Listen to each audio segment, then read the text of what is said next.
पाकिस्तान का गधा आखिर पहलवान क्यों हो रहा है? क्या वजह है जो चीन में पाकिस्तानी गधों की मांग तेजी से बढ़ रही है?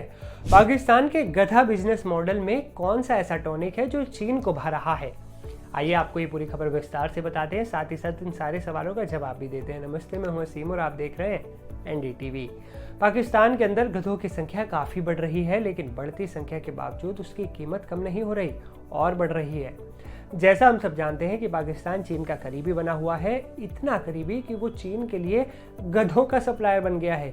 पाकिस्तान में काम पर लगे गधों की आबादी 59 लाख है और डॉन की रिपोर्ट के अनुसार पिछले 3 सालों में इसमें लगातार बढ़ोतरी हो रही है।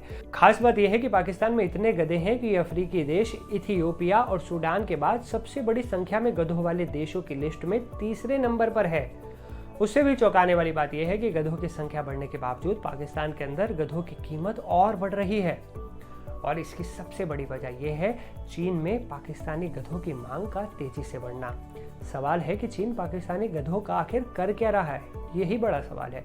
दरअसल चीन गधे से एक तरह की दवाई बनाता है जिसका नाम है एजियाओ, और चीन में एजियाओ की बढ़ती मांग को पूरा करने के लिए हर साल लाखों गधों को मारा जाता है। एजियाओ एक जिलेटिन है जिसका उपयोग पारंपरिक चीनी चिकित्सा में किया जाता है। मरे हुए गधे की खाल को उबालकर इस लिक्विड को तैयार किया जाता है।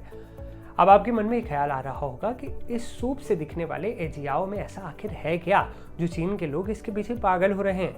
दरअसल एजियाओ को पारंपरिक चीनी चिकित्सा में टॉप के 3 टॉनिकों में से एक माना जाता है। डॉन की रिपोर्ट के अनुसार चीन में इसका पिछले 3000 सालों से इस्तेमाल हो रहा है और पिछले कुछ दशकों में दुनिया के बाकी देश जैसे इंडोनेशिया, सिंगापुर और हांगकांग में भी इसका क्रेज बढ़ रहा है। अब इसके उत्पादन में शामिल कंपनियों ने दुनिया भर में अपनी पहुंच और उपयोग का विस्तार किया है।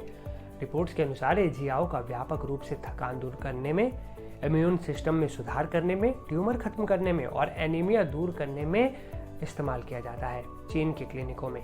2013 से 2016 की अगर बात करें तो चीन में एजियाओ का वार्षिक उत्पादन 3200 टन से बढ़कर 5600 टन हो गया, यानी 20% की हर साल बढ़ोतरी। लेकिन उसके बाद के 5 सालों में इसके उत्पादन में 160% की भारी भरकम वृद्धि और हुई। चीन में मिडिल क्लास बढ़ रहा है और उसके साथ एजियाओ की मांग भी बढ़ रही है। अब उस बढ़ती मांग को पूरा करने के लिए लाखों गधों की खाल की जरूरत पड़ रही है। चीन की मजबूरी हो गई है कि वो पाकिस्तान से गधे मंगाए। वजह यह है कि उसके अपने देश में गधों की संख्या तेजी से नीचे आ रही है।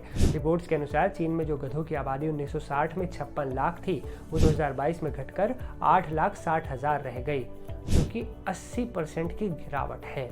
इस वजह से उसे अफ्रीका, दक्षिण अमेरिका और एशिया समेत विदेशी सप्लायरों की ओर रुख करने के लिए मजबूर होना पड़ता है। पिछले साल जब अफ्रीकी यूनियन यानी अफ्रीकी देशों के संगठन ने गधों की चमड़ी के व्यापार पर बैन लगा दिया तो चीन के लिए पाकिस्तान ही सप्लायर बचा। उसके बाद से पाकिस्तान से चीन में सप्लाई होने वाले गधों या उनके चमड़ों के आंकड़ों में तेजी से बढ़ोतरी देखी गई। इस वजह से पाकिस्तान के अंदर गधों की कीमत भी तेजी से बढ़ी है। रिपोर्ट्स के अनुसार पिछले 5 से 10 सालों में बढ़े गधों की नस्लों की कीमतें दोगुनी हो गई हैं।